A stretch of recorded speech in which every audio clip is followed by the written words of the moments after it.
Mbagaye TV.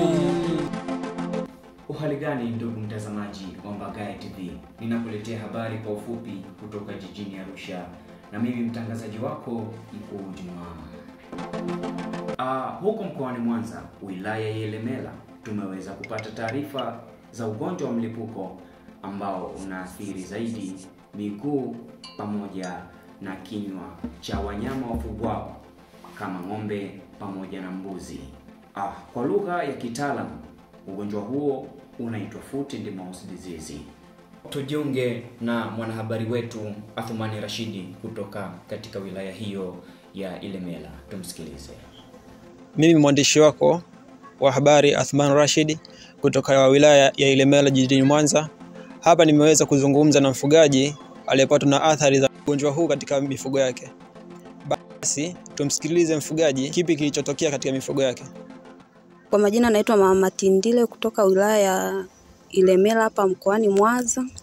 Tuambie kwamba kwa mifugo yako dalili zipi za kwanza uliweza kuziona?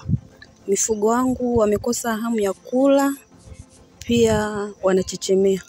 Ndio, hamna dalili nyingine ambazo uliweza kuziona kwa mfugo wako? Hapana, baada ya hapo mimi nilisafiri nikamwacha mume wangu. Na je, naweza nikampata mume wako sasa hivi kidogo tukapata mawasiliano naye? Ndio. Wewe Matinde, Unasema? hebu muite babako. Anamuita. Baba Matinde. Naam, Mama Matinde. Tumefikiwa na mgeni hapa, mwandishi wa habari, amekuja kujua sababu za wale ng'ombe wote waliofariki. Kwa amekuja kujua baadhi ya dalili tulizoziona. Basi karibu bwana kwa kuja. Asante sana. Kwa majina unaitwa nani? Bwana, kwa jina mimi naitwa Baba Matinde.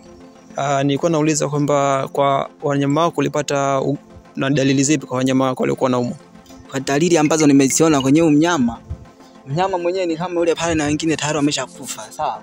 Lakini yule pale dalili alizoonyesha ni kwamba anatoka madonda mdomoni, huku chini kwenye kwato anatoka madonda, alafu pia anatoa matemate huko mdomoni. Na palikuwa kuna ulifanya treatment yote ile au matibabu yote uliyofanya? Matibabu bwana tuliyofanya ni kwamba nilichukua penicillin nikamchoma kidogo, lakini nikaona bado hajarudi kwenye hali yake ya kawaida. Alichukua kwa muda gani mpaka kuja kupoteza wale ng'ombe wako mifugo wako uliopoteza? Ilichukua takriban labda siku 2 hivi, nikaona akaanza kupukutika akafa, ndio amebaki mmoja yule pale. Ndio kama hivyo. Kwa majina naitwa Dr. John Budeba, daktari wa wilaya ya Ilemela mkoani Mwanza. Napenda kufahamisha umma kuwa mkoani kwetu kumetokea mlipuko wa ugonjwa kitaalamu unaitwa foot and mouth disease. Ugonjwa huu hushambulia wanyama wetu wafugwao kama ng'ombe, mbuzi na nguruwe. Ugonjwa huu hushambulia zaidi sehemu zifuatazo: miguu ya mnyama, kinywa cha mnyama na sehemu zingine za mwili kama kiwele. Ugonjwa huu una madhara makubwa katika uzalishaji, kiuchumi na taifa kwa ujumla. Hivyo sisi kama idara ya mifugo na uvuvi mkoani Mwanza, wilaya ya Ilemela, tumechukua tahadhari kwa kufunga mipaka ya wilaya hii hadi tutakapojiridhisha kutoweka kwa huu ugonjwa katika wilaya yetu. Tumetuma wataalamu mbalimbali kwa ajili ya kuwahudumia wafugaji wetu kwa kutoa chanjo kwa wanyama ambao hawajaathirika na huu ugonjwa. Ndugu wanakijiji, tumeitana hapa kutokana na ugonjwa wa mlipuko ambao umetokea katika kijiji chetu.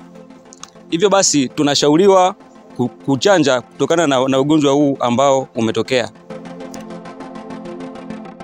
Sasa Mheshimiwa Afisa, napenda kuuliza swali moja kwamba umesema kwamba inabidi tuzingatie chanjo kwa wanyama wetu.